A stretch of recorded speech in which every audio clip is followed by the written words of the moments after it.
What were you like when I was 25? Well, I was obsessed. 25, so that would have been 87. I'd been in graduate school for 2 years. Well, you know, when I was 25 or so, I probably weighed about 138 pounds. I smoked like a pack of cigarettes a day.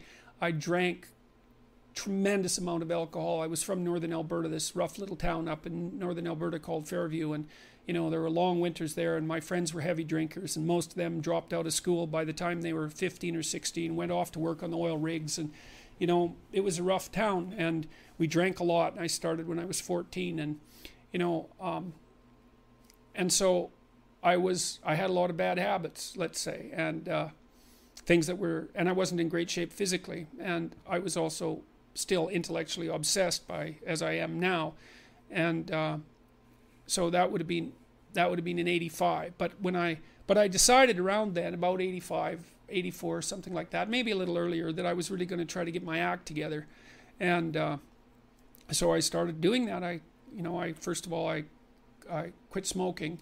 Well, that took a long time because I eventually had to quit drinking too in order to quit smoking, and I started working out, started playing sports, which I'd never done. I was a small kid. I'd been skipped a grade, and I was a small for my age, so sports were never, especially team sports, were never really a domain of expertise for me.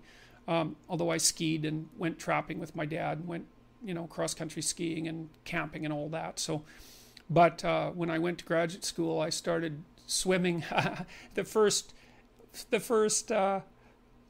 physical exercise routine I did, I enrolled in a swimsercise course, I think it was called. So it was me and this like really overweight kid, and like these 60-year-old women and men, they could out exercise me like mad. It was really embarrassing. Me and the overweight kid, you know, we'd be just panting ourselves 3/4 to death at the end of the bloody workout, and these 60-year-old women who weren't in great shape were like, you know, chatting away as if nothing was going on at all in the pool. So that was quite embarrassing, and as was going to the weight room, you know, because when I started I could barely bench press 75 pounds, and people used to keep coming over and helping me, which was the last thing I bloody well wanted, but certainly needed. And I got to the point where I could bench press 225 pounds. I think that was the best I did, and I gained about 30 pounds of muscle in a year and a half, so that was a good thing. So like I was kind of a wild man, and you know, I'm a little bit manic in my temperament, and so you know, I was kind of going every direction at the same time.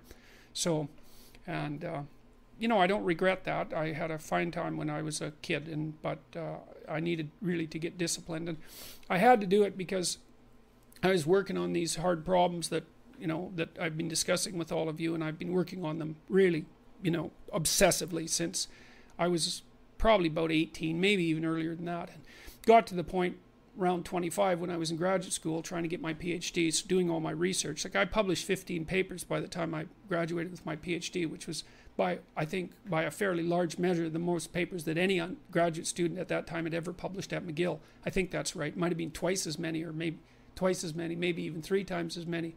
And at the same time I wrote Maps of Meaning, which was a terribly difficult thing to do, because I was writing about 3 hours a day doing that, and I couldn't do all that and continue with my misbehavior, you know, my sort of my what would you say, my hedonistic my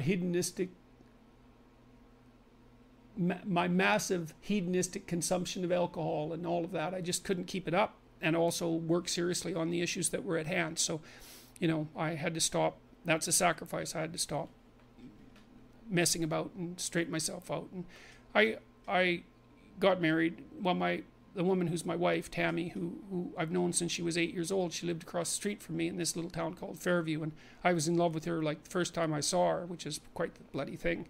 So that's worked out pretty well for me. But she came to live with me about the same time, and you know, we decided jointly to get our act together, and we swore that we'd tell each other the truth, which I think she's actually done better than me. Like I don't think she's lied to me ever in our entire marriage, which is unbelievable, you know, and it's been so useful because I can really tell her things and we can really talk. So I tell you, if you want to have a good relationship, man, you embed it in the truth, because if you don't embed it in the truth, you don't have a relationship. It's just lies. It's a tissue of lies, and it will dissolve in the chaos as soon as a crisis comes along. So the truth is a terrible thing, but not compared to falsehood. So All right, so let's look at the live chat here.